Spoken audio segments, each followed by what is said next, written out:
चुनाव आयोग की रोक के बावजूद भीड़ जुटाने समाजवादी पार्टी को भीड़ जुटाना महंगा पड़ गया। इस मामले में प्रशासन ने पार्टी के 2500 नेताओं और कार्यकर्ताओं पर केस दर्ज कर जांच पड़ताल शुरू कर दी है, जिस पर यूपी में सियासी पारा चढ़ गया। पुलिस को कानून के तहत कार्रवाई करने के लिए कहा गया है। असल में बीजेपी से आए नेताओं को समाजवादी पार्टी में शामिल कराया गया और इस कार्यक्रम को वर्चुअल रैली का नाम दिया गया।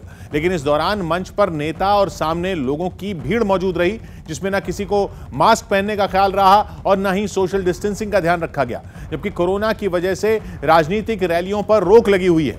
लिहाजा ये तस्वीरें सामने आते ही प्रशासन एक्शन में आ गया। चुनाव आयोग ने भी रिपोर्ट तलब की है।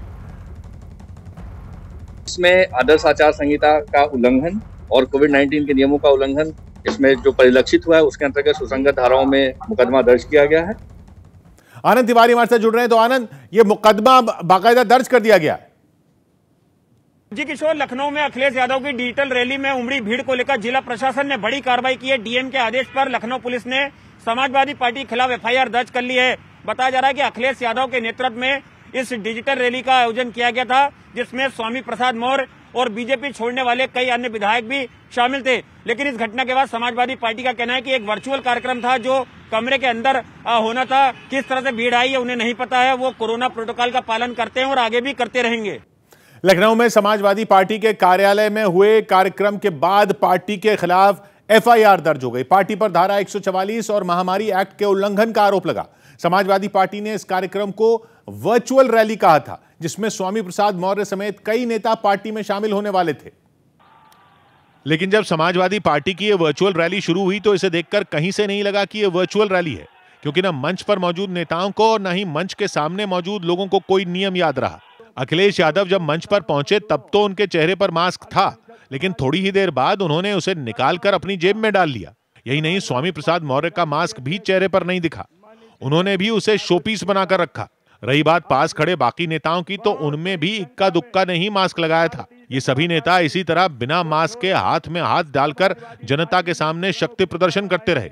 समाजवादी पार्टी की इस रैली में मंच पर बड़े बड़े शब्दों में वर्चुअल रैली लिखा दिखा, लेकिन रैली में जो भीड़ उमड़ी उसे देखकर लगा कि ये कोई आम चुनावी सभा है, क्योंकि लोगों के बीच तिल रखने तक की जगह नहीं दिखी। मतलब मास्क के अलावा 2 गज की दूरी का नियम भी खुलेआम टूटा, जिसकी वजह से इस कार्यक्रम के बाद समाजवादी पार्टी पर एफआईआर दर्ज हो गई और उस पर धारा 144 तोड़ने और महामारी एक्ट के तहत केस दर्ज किया गया।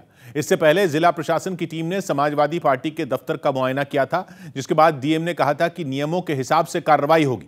खबर है कि निर्देशों का उल्लंघन होने पर चुनाव आयोग सख्त है और इस मामले में अखिलेश यादव को नोटिस जारी किया जा सकता है। कोरोना की वजह से चुनाव आयोग ने 15 जनवरी तक रैलियों पर रोक लगाई हुई है, लेकिन समाजवादी पार्टी ने लखनऊ में जो कार्यक्रम किया उसमें कोरोना से जुड़े नियमों का मजाक बनता दिखा, जिस पर चुनाव आयोग सख्त दिख रहा है। वहीं जैसे ही समाजवादी पार्टी पर केस दर्ज हुआ, वो बीजेपी के निशाने पर आ गई और उसने कोरोना नियम तोड़ने पर समाजवादी पार्टी को घेर लिया। ये लाल टोपी इस बात की निशानी है कि वो हर चीज को तोड़ेंगे। लेकिन स्वामी प्रसाद मौर्य ने इस आरोप को गलत ठहराया और कहने लगे कि कार्यक्रम में सबने मास्क पहना था। सभी मास्क लगाए थे, मैं स्वयं मास्क लगाया था। कोरोना के खतरे की वजह से चुनाव आयोग ने वर्चुअल प्रचार करने की इजाजत दी थी और सामान्य जनसभाओं और रैलियों पर रोक लगाई थी। 8 जनवरी को जब चुनाव की तारीखों का ऐलान किया गया था, उसी समय चुनाव आयोग ने 15 जनवरी तक रैलियों, जनसभाओं और रोड शो पर पाबंदी लगा दी थी। चुनाव आयोग ने पार्टियों को घर घर जाकर प्रचार करने की अनुमति दी थी, लेकिन इसमें भी केवल 5 लोगों की संख्या की पाबंदी थी। खबर है कि कोरोना के खतरे की वजह से चुनाव आयोग इस सख्ती को और बढ़ाने के बारे में सोच रहा है, क्योंकि जिस समय से नियम लागू हुए थे उसके बाद से ही कोरोना केस बढ़ गए हैं और इसीलिए चुनाव आयोग इन पाबंदियों को और बढ़ा सकता है। इससे पहले बीजेपी से इस्तीफा दे चुके स्वामी प्रसाद मौर्य ने इसी कार्यक्रम में समाजवादी पार्टी का दामन थाम लिया। उनके साथ उनके कई समर्थकों ने भी समाजवादी पार्टी ज्वाइन की।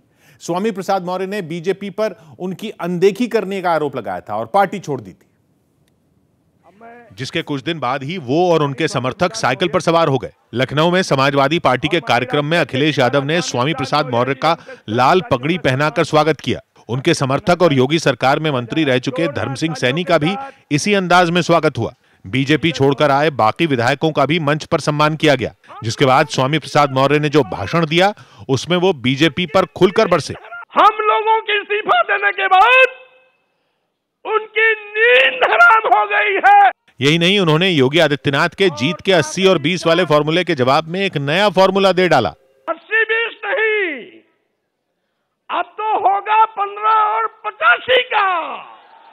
स्वामी प्रसाद मौर्य योगी सरकार में कैबिनेट मंत्री थे और कहा जा रहा है कि वो अपने करीबियों को टिकट नहीं दिए जाने से नाराज थे और इसीलिए उन्होंने इस्तीफा दिया था। वैसे इस्तीफा देने के बाद उन्होंने तुरंत ये ऐलान नहीं किया था कि वो अखिलेश के साथ जाने वाले हैं, लेकिन अखिलेश ने अपने एक ट्वीट से यह बात जाहिर कर दी थी।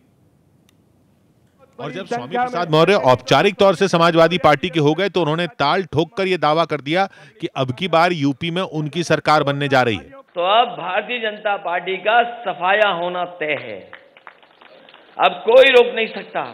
लेकिन बीजेपी ने दिखाया कि स्वामी प्रसाद मौर्य उनके समर्थकों के जाने से पार्टी पर कोई फर्क नहीं पड़ेगा, क्योंकि उन्होंने हार के डर से पार्टी छोड़ी।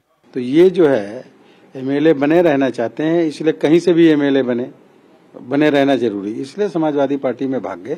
लखनऊ में जो कार्यक्रम हुआ उसमें बीजेपी के अलावा दूसरी कई पार्टियों के नेता समाजवादी पार्टी में शामिल हुए। सौभाग्य की बात है कि स्वामी प्रसाद मौर्य और धर्म सिंह सैनी का समाजवादी पार्टी में जाना पहले से तय था, जिनके इस्तीफे के बाद अखिलेश यादव खुद फोटो ट्वीट करके पार्टी में स्वागत कर चुके थे।